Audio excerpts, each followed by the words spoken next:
तो कब तक? ट्राय तुर्की का एक कदीम शहर है। ये शहर एजेंसी से 6 किलोमीटर के फासले पर है और इसकी एक खातून हेलेन को ग्रीक मैथोडोलॉजी में दुनिया की हसीन तरीन औरत का खिताब मिला था। ट्राय में 3,500 साल कबल ट्रोजन वॉर हुई थी। ये जंग हेलेन के लिए हुई और वो आगे चलकर दुनिया में लिटरेचर, ड्रामे और फिल्म का मुस्तकिल मौजू बन गई। हेलेन, ट्राय और ट्रोजन का जिक्र सबसे पहले यूनानी शायर होमर ने अपनी किताब ओडेसी में किया। ये तवील रम्ज थी और ये आज भी बड़ी रगबत के साथ पढ़ी जाती है।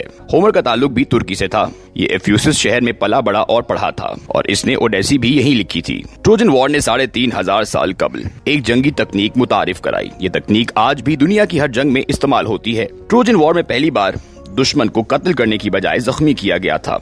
किंग एगमेनॉन ने अपने सिपाहियों को हुक्म दिया, तुम हेक्टर के फौजियों को सिर्फ जख्मी करो, कत्ल न करो। जनरल ने बादशाह से पूछा, हम दुश्मन को मार क्यों नहीं रहे? बादशाह का जवाब था, मरा हुआ सिपाही लाश होता है और लाश की हिफाजत कोई नहीं करता, जबकि जख्मी सिपाही को बचाने और खेमे तक पहुंचाने के लिए 3 सिपाही चाहिए होते हैं। लिहाजा तुम दुश्मन को कत्ल न करो, जख्मी करो। दुश्मन लड़ने के काबिल नहीं रहेगा। ये लफ्ज बादशाह जंगों की तकनीक बन गयी। लिहाजा आज भी जंगों में दुश्मन को मारने की बजाय जख्मी किया जाता है, ताकि उसके साथी जंग पर तवज्जो देने की बजाय जख्मी उठाने में मसरूफ हो जाएं और इस दौरान जारे फौज दुश्मन के मोर्चे तक पहुंच जाए। ये तकनीक सिर्फ जंगों तक महदूद नहीं, बल्कि अब मुल्कों और कौमों को तबाह करने के लिए भी यही हरबा इस्तेमाल किया जाता है। मसलन मुल्क चलाने के लिए 32 शोबों में काम जरूरी होता है और ये शोबे सियासतदान बनाते और ब्यूरोक्रेट्स चलाते हैं। मुल्क की मुआशी और कारोबारी पॉलिसी रीढ़ की हड्डी होती है। कारोबार के लिए माहौल और तवानाई चाहिए और इन दोनों के लिए सियासी और इंतजामी इस्तेहकाम चाहिए और इसके लिए अदलिया दरकार है और अदालती फैसलों पर अमल दरामद के लिए पुलिस का महकमा चाहिए। इन सब के लिए कौम का ट्रेंड होना जरूरी है और कौम की ट्रेनिंग के लिए सिस्टम को मजबूत और रवा होना चाहिए। लेकिन अगर मुल्क में अफरा तफरी पैदा कर दी जाए तो फिर सिस्टम बनेंगे कैसे और चलेंगे कैसे? चुनाचे आज दुश्मन मुखालिफ कौम को तबाह करने के लिए एटम बम या फौज इस्तेमाल नहीं करता। ये बस उस मुल्क में सियासी इंतशार फैला देता है।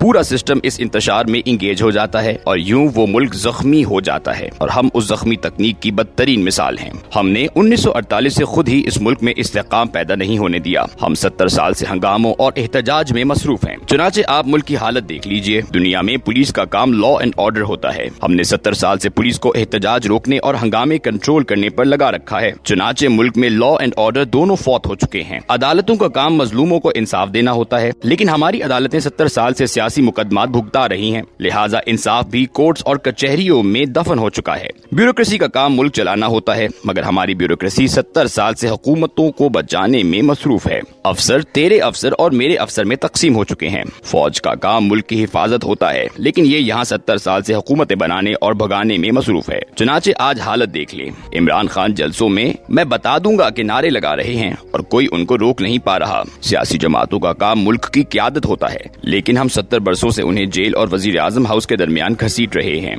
मुल्क में आज तक एक भी ऐसी हुकूमत नहीं आई जिससे ये यकीन हो हम कल भी हुकूमत में होंगे। और बिजनेस कम्युनिटी का काम मुआशरे में रोजगार पैदा करना और दौलत की सर्कुलेशन होता है, लेकिन हमने उसे सरकारी दफ्तरों की दहलीज पर कुर्बान कर दिया। ये लोग फैक्ट्रियों और मंडियों में काम करने की बजाय पूरी जिंदगी सरकारी दफ्तरों के तवाफ में गुजार देते हैं। लिहाजा मुल्क आपके सामने है। क्या इस सूरत हाल में किसी दूसरे मुल्क को हम पर हमला करने की जरूरत है? क्या हम अब अपने जख्मी उठा उठा कर फौत नहीं हो जाएंगे? मुल्क की असल हालत क्या है, आपने कभी सोचा? मैं कल वाबडा के साबिक chairman lieutenant general retired Muzammil Hussain के बारे में एक तहकीकाती रिपोर्ट पढ़ रहा था। रिपोर्ट में इंकशाफ हुआ तरबेला डैम में प्रोजेक्ट 4 लॉन्च हुआ। उस पर $850 मिलियन खर्च हुए। जर्मन कंपनी कंसल्टेंट थी। कंपनी ने हिदायत की, तीसरी टरबाइन डैम के पैंदे में है। इसे मट्टी मुकम्मल तौर पर बैठ जाने तक बंद रखें। अगर इसे वक्त से पहले चलाया गया तो ये दूसरी दोनों टरबाइंस को भी तबाह कर देगी। लेकिन मुकम्मल वार्निंग के बावजूद चेयरमैन ने वजीर आजम को खुश करने के लिए इफ्तिताह की तारीख भी जल्दी दे दी और तीनों टरबाइंस भी चला दी। लिहाजा एक ही झटके में $753 मिलियन पानी में बह गए और वाबडा को रोजाना 2 करोड़ 80 लाख रुपए नुकसान भी होने लगा। चेयरमैन ने अपने दोस्त ब्रिगेडियर रिटायर्ड शुएब तकी को भाषा डैम का GM बना दिया। ये इस पोजीशन के लिए क्वालिफाई नहीं करते थे। ये अपनी मुद्दत मुलाजिमत के दौरान भाषा डैम की साइट पर नहीं गए। ये लाहौर में बैठे रहे। चेयरमैन ने अपने दूसरे दोस्त राव मोहम्मद यूसुफ को भाषा डैम का प्रोजेक्ट डायरेक्टर लगा दिया और ये दोनों तकर्रुरियां कवायद और ज़वाबित के खिलाफ। इसी तरह भाषा डैम की सड़कें बनाने का ठेका एक ब्लैक लिस्ट कंपनी हसनात ब्रदर्स को दे दिया गया। कंपनी के मालिक आबिद हुसैन ने बादशाह शुएब तकी को 10 केनाल का फार्म हाउस बना कर दिया। मोहम्मद डैम की इंश्योरेंस का तखमीमा भी 1 अरब 17 करोड़ रुपए था, लेकिन ये इंश्योरेंस 50 करोड़ में कराई गई और इसकी मंजूरी भी नहीं ली गई। ये मामला पब्लिक अकाउंट्स कमेटी में आया तो 35 पैराग्राफ दबाव दबाव की नजर हो गए। नैब, FIA और FBR अब तहकीकात कर रहे हैं, लेकिन जिम्मेदार नोटिस का जवाब तक नहीं दे रहे। फौज ने कार्रवाई की इजाजत दे दी है, मगर हुकूमत धरनों से निपटने की तैयारी में मसरूफ है। आप इस्लामाबाद में सेंटोरस की आग का इशू भी देख लें। सेंटोरस में 9 अक्टूबर को आग भड़क उठी। इस्लामाबाद में आग बुझाने का बंदोबस्त नहीं था। गाड़ियां और अमला रावलपिंडी से बुलाया गया। इस्लामाबाद के शहरियों को याद होगा, आज से 20 साल कबल जब शहीद मिल्लत सेक्रेटेरिएट में आग लगी थी तो मालूम हुआ था CDA के पास 6 मंजिल से ऊंची सीढ़ी नहीं है। उस वक्त फायर ब्रिगेड को जदीद बनाने का फैसला हुआ था, लेकिन CDA आज 20 बरस बाद भी आग बुझाने का मुनासिब बंदोबस्त नहीं कर सका, और ये वफाकी दारुल हुकूमत की हालत है। दुनिया में इस वक्त तवानाई का खौफनाक बहरान है। यूरोप ने जून में दिसंबर के ब्लैक आउट की तैयारियां शुरू कर दी थीं, लेकिन हमारी हुकूमत अभी तक गैस का सौदा नहीं कर सकी। हमारी ये सर्दियां कितनी खौफनाक होंगी हम तसव्वुर भी नहीं कर सकते, लेकिन हुकूमत के पास सोचने के लिए वक्त ही नहीं। आप हिमाकतों का अंदाजा कीजिए। हुकूमत ने लॉन्ग मार्च रोकने के लिए 41 करोड़ रुपए का बजट रिलीज किया। इतनी ही रकम 16 अक्टूबर के उन जिमनी इलेक्शंस पर खर्च हो जाएगी जिनके 8 हलकों में इमरान खान इलेक्शन लड़ रहे हैं, और दुनिया जानती है ये इलेक्ट होने के बाद कौमी असेंबली नहीं जाएंगे और यूं एक बार फिर इलेक्शन होंगे, और हम उन पर भी 50 करोड़ रुपए खर्च करेंगे। गोया हम आज तक ये कानून भी नहीं बना सके।